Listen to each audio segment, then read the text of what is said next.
Hello and welcome to lesson 19. So this exercise is about the G major pentatonic scale and the G minor pentatonic scale. The last lesson, 18, was about G, C, and D power chords. The thing about power chords is that you can play major and minor scales over them, and those scales add the tone, with the minor being dark and the major being more up or happy. You can add that particular feel or tone to the chord progression if it's a power chord, because power chords are not major or minor. So this exercise is both about learning those scales, and I'll just go through the patterns and you can see the patterns in the book, and using those scales against the recorded rhythm from exercise 18, just so you can hear how they work. So I'm going to go through the scales first and then give some demonstrations and talk about ways to approach understanding and getting comfortable with the different scales and the way they sound over the top of the rhythm. So first things first, we'll just go through the scale patterns themselves. These are box patterns, meaning I have my hand in a way that each finger gets a string and, a fret and strings. In this particular case, starting with the G major, I'm going to have my first finger on the second fret, so this is second position, and I'll be using all four fingers at different times. Each string is going to have two notes. You start with your second finger on the G note, that's the third fret of the E string. So you're going to hit that E string, and then you go up to your pinky hits the fifth fret, then you go down a string, and you hit your first finger on the second fret, and your pinky on the fifth fret, then you go down a string, first finger second fret, pinky, fifth fret, down a string, first finger on the second fret, third finger on the fourth fret, and then you hit the second finger on the next string at the third fret, pinky on the fifth fret, and then the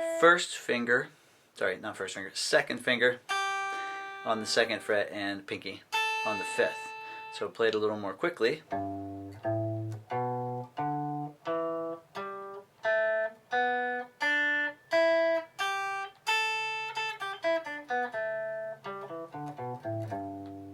It's 3 octaves, 1, 2, 3. That means this is a G, this is a G, and this is a G, and you're hitting notes in between. So that's the G major pentatonic. G minor pentatonic is still 4 fingers. In this particular case, it's exactly the same pattern as you've played before with the E minor pentatonic and the A minor pentatonic. We're just doing it at the third fret. So first finger hits the G at the third fret, pinky hits the sixth fret, go down a string, first finger hits the third fret, and this is going to happen all the way down. First finger is on the third fret all the way down. So then we follow up with the third finger on the fifth fret, first finger, next string, and then third finger at the fifth fret, first finger, next string, third finger at the fifth fret, first finger, next string, pinky on the sixth fret, first finger, next string, and pinky on the sixth fret again. So a little quicker.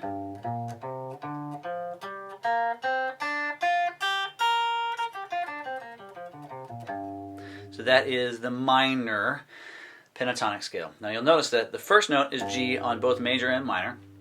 The sound of the major pentatonic, those first 2 notes, and then the third note, sound kind of more major and up, whereas the first 2 notes define the minor pentatonic as dark. So now what I'm going to do is I'm going to play a chord progression, which I've already recorded, which is that G, C, D, or G5, C5, and D5 power chords. And it's just going to repeat, and I'm going to play those scales in ways that let you hear how they sound against those chords. When they switch, when I go from G major pentatonic to G minor pentatonic, it's going to sound a little bit jarring because they're very different sounds. Also, one of the things that you can note is that each note of a scale is going to sound different against each of the chords. So an exercise that we'll look at is hitting one note in the scale as you go through all the chords, so you can really hear what that one note sounds like against the chords. Okay, so here we go. Here's the rhythm that's going to play.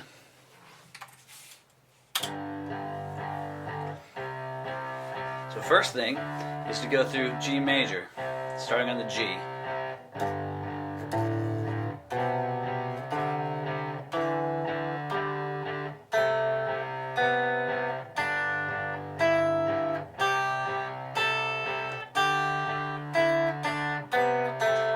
have noticed one of the notes, this one, sounds tense against the second chord, but sounds okay against the other two chords.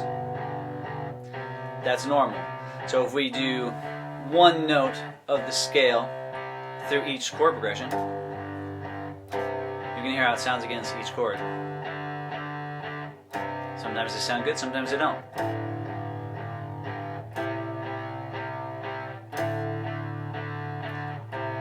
Some notes sound better against some chords.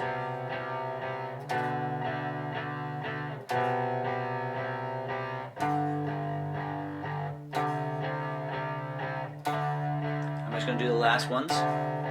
This is the last note of the scale. And then you hit the G, the octave. I'm just going to doodle a minute.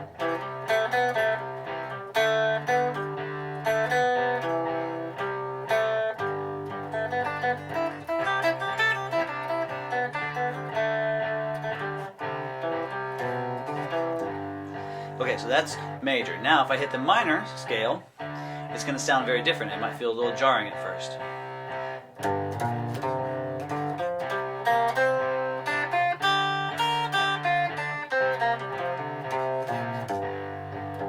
The single notes against the chords. Second note of the scale against the chords.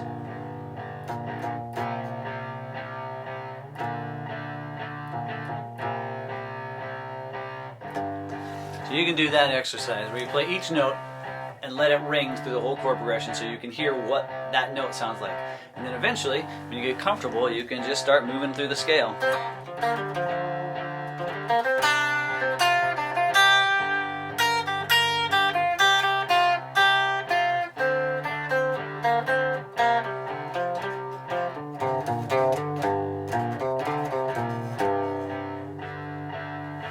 Alright, so that's an exercise, long video.